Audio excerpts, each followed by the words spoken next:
반가 안녕하세요. 공인중개사법 박용덕입니다. 2022년 제33회 공인중개사 시험 대비 숫자 정리 두 번째 강의입니다. 6번부터 보겠습니다. 외국인 부동산 특례 시험에 반드시 한 문제 출제되죠. 외국인 등이라고 하면 외국인 그 다음에 대한민국 국적을 보유하고 있지 아니한 자, 구성원의 2분의 1 이상, 의결권의 2분의 1 이상, 자본금의 2분의 1 이상, 2분의 1 초과가 아니라 이상이죠. 이상을 외국인이 가지고 있으면 외국인 등에 해당됩니다. 외국인 등이 상속, 경매, 그 밖에 계약 외의 원인입니다. 그 외의 원인이 뭐냐면 신축, 정축, 개축, 재축도 해당이 되겠죠. 환매권 행사 이런 것을 원인으로 부동산 등을 취득한 때에는 취득한 날로부터 6개월 이내에 신고관청에 신고해야 됩니다. 6개월 이내에 신고 안 하면 100만원 이하의 과태료죠. 100만원 이하의 과태료. 계약을 원인으로 취득을 한 경우, 매매계약의 경우 외국인 등이라 하더라도 30일 이내에 부동산 거래 신고해야 되고 안 하면 500만원 이하의 과태료입니다. 매매는 외국인 특례가 적용되지 않습니다. 우리나라 사람이나 외국인이나 모두 매매를 원인으로 취득한 경우 30일 내에 신고해야 되고 안 하면 500만원 이하의 과태료입니다. 그러나 교환계약이나 증여계약은 우리나라 사람은 신고 안 해도 됩니다. 그러나 외국인은 60일 이내에 신고해야 되고 안 하면 300만원 이하의 과태료고요. 그 다음에 계속 보유 신고도 있죠. 우리나라 사람이 외국인으로 국적이 변경된 경우에는 6월 이내에 신고해야 되고 신고 안 하면 100만원 이하의 과태료입니다. 그런데 허가받아야 되는 지역도 있죠. 허가받아야 되는 지역은 4군데가 있습니다. 군사기지 및 군사시설 보호구역, 그 다음에 문화재 보호구역, 그 다음에 자연환경보전법에 의한 생태경관 보전지역, 야생생물 특별보호구역에 따른 생물 특별보호구역, 이 4군데에서는 군문자야 미리 허가받아야 되고요. 허가 안 받으면 무효고 허가 신청하면 15일 이내에 허가 여부를 결정해야 됩니다. 그리고 외국인 특례에 의해서 군문자야에서 허가받지 않는 경우 2년 이하의 징역이나 2천만원 이하의 벌금에 처하게 되겠습니다. 다음은 7번 문제 보도록 하겠습니다. 7번 문제.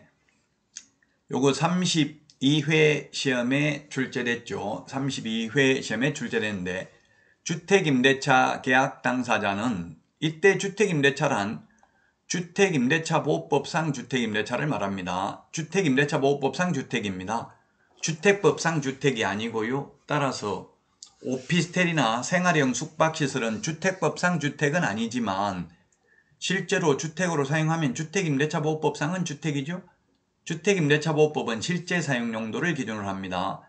보증금 6천만원 이상이 아니고 초과고요. 월차임 30만원 초과하는 임대차 계약을 체결한 경우 계약 체결일로부터 30일 이내에 신고를 해야 됩니다. 계약 체결일로부터 30일 이내에 주택소재지 관할 신고관청에 신고를 해야 됩니다. 공동으로 신고해야 됩니다. 공동으로 신고한다는 뜻은 신고서에 서명 또는 날인을 공동으로 해야 되고 반드시 제출을 공동으로 해야 되는 것은 아닙니다. 자, 그래서 30일입니다. 다만 광역시나 그 다음에 경기도를 제외한 군지역은 신고하지 않습니다. 광역시 및 경기도를 제외한 군지역, 함양군, 거창군, 산청군 이런 데는 신고하지 않습니다. 그러나 양평군, 가평군, 청평군은 경기도니까 신고해야 되겠죠? 중요합니다. 이거 보증금 6천만원 초과 또는 월차임 30만원 초과는 주택임대차입니다. 주택임대차보호법상 주택이 되겠습니다. 계약일로부터 30일입니다. 잔금일로부터 30일이 아니라 계약 체결일로부터 30일 이내에 신고관청에 공동으로 신고해야 된다. 공동으로 신고라는 말은 신고서에 서명 또는 날인을 공동으로 해야 된다는 뜻이 되겠습니다. 자, 다음은 8번 문제 보도록 하겠습니다. 8번 문제. 공인중개사 정책심의위원회입니다. 위원회 비교인데 공인중개사 정책심의위원회 위원은 위원장 1명 포함입니다. 포함하여 7명 이상 11명 이내의 위원으로 구성을 합니다. 위원장 1명 제외가 아니고 포함입니다. 자, 위원회가 6개가 있는데요. 우리 시험에 나올 수 있는 위원회가 6개가 있는데 공인중개사 정책심의위원회는 위원장 1명 포함하여 7명 이상 11명 이내의 위원으로 구성합니다. 예, 정책심의위원회 위원장은 국토부 제1차관이죠. 국토부 제1차관이 되겠습니다. 그 다음에 협회 공제운영위원회는 19명 이내입니다. 협회 공제운영위원회는 19명 이내. 그 다음에 주택임대차위원회 위원, 주택임대차위원회는 9명 이상 15명 이하입니다. 주택임대차위원회 위원은 9명 이상 15명 이하. 상가임대차위원회 위원은 10명 이상 15명 이하입니다. 10명 이상 15명 이하가 되겠고요. 그 다음에 주택상가임대차 분쟁조정위원회는 5명 이상 30명 이내입니다. 이 위원회 위원 숫자 비교 정리해야 되겠습니다. 자, 다시 한번 보겠습니다. 공인중개사 정책심의위원회는 위원장 1명 포함하여 7명 이상 11명 이하고요. 공제운영위원회 위원은 19명 이하입니다. 이 19명 중에는 협회 회장과 협회 임원이 3분의 1 미만이어야 합니다. 주택임대차위원회 위원은 9명 이상 15명 이하고요. 상가임대차위원회 위원은 10명 이상 15명 이하입니다. 그리고 주택 상가임대차 분쟁조정위원회 위원은 5명 이상 30명 이하입니다. 이 주택 상가임대차 분쟁조정위원회와 공인중개사 정책심의위원회는 연임 제한이 없고요. 그 다음에 공제운영위원회나 주택임대차위원회나 상가임대차위원회 위원은 1회에 하나여 연임할 수 있습니다. 위원회 임기는 2년입니다.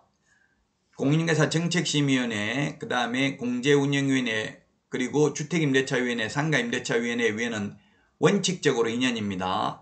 물론 공무원은 예외죠. 임기 제한이 없죠. 그런데 분쟁조정위원회 위원의 임기는 원칙 3년입니다. 그래서 이 위원회 비교하는 것도 꼭 숙지를 하셔야 되겠습니다. 자, 다음은 9번 문제 보도록 하겠습니다. 9번 문제. 공인중개사 정책심의위원회 회의를 소집하려면 회의 개최 7일 전까지죠. 7일 전까지. 회의 개최 7일 전까지 회의 일시, 장소 및 안건을 각 위원에게 통보해야 됩니다. 공인중개사 정책심의위원회 회의 개최 소집은 7일 전까지 통보를 해야 되고요. 그 다음에 연수교육은 2개월 전까지 통보해야 되고 거래사고 예방교육은 10일 전까지 공고하거나 통보를 해야 됩니다. 예측된 삶을 살 수 있어야 되죠. 그래서 7일 전까지고요. 만약에 부득이한 사유가 있는 경우에는 회의 개최 전날까지 통보할 수 있습니다. 갑자기 오늘 회의한다 하면 다른 약속이 있으면 참석 못할 수 있기 때문에 7일 전까지 통보해야 되고 부득이한 사유가 있으면 회의 개최 전날까지 통보할 수 있습니다. 공인중개사 정책심의위원회는 두어야 한다가 아니라 둘 수 있습니다. 공제운영위원회 둔다, 주택임대차위원회, 상가임대차위원회 둔다. 그런데 분쟁조정위원회는 법률구조공단, 그 다음에 LH, 한국부동산원회는 둔다, 시도에는 둘 수 있다라는 것도 정리를 하시기 바랍니다. 자, 그 다음에 10번입니다. 10번. 자, 자본금. 법인 자본금이 얼마에 되는가 등록할 경우 5천만 원이죠. 5천만 원 이상. 자본금 5천만 원 이상입니다. 자본금은 5천만 원 이상입니다. 자본금 5천만 원 이상인데 상법상 회사 또는 협동조합 기본법에 의한 협동조합이어야 되고 단 사회적 협동조합은 제외합니다. 사회적 협동조합은 영리법인이 될 수 없습니다. 그리고 상법상 회사는 주식회사, 합자, 함명, 유한회사를 말하고 유한책임회사를 말하죠. 따라서 반드시 주식회사이어야만 한다. X입니다. 상법상 회사 또는 협동조합 기본법에 의한 협동조합이고 단 사회적 협동조합은 안됩니다. 5천만 원 이상입니다. 그런데 보정설정금액은 2억 원 이상이죠. 예, 법인의 보정설정금액은 2억 원 이상이 되겠습니다. 자본금하고 보정설정금액을 구분해서 정리해야 되겠습니다. 자, 이번 시간 여기까지 하고 다음 시간에 찾아뵙겠습니다. 여러분 수고하셨습니다. 행복한 하루 되십시오. 안녕.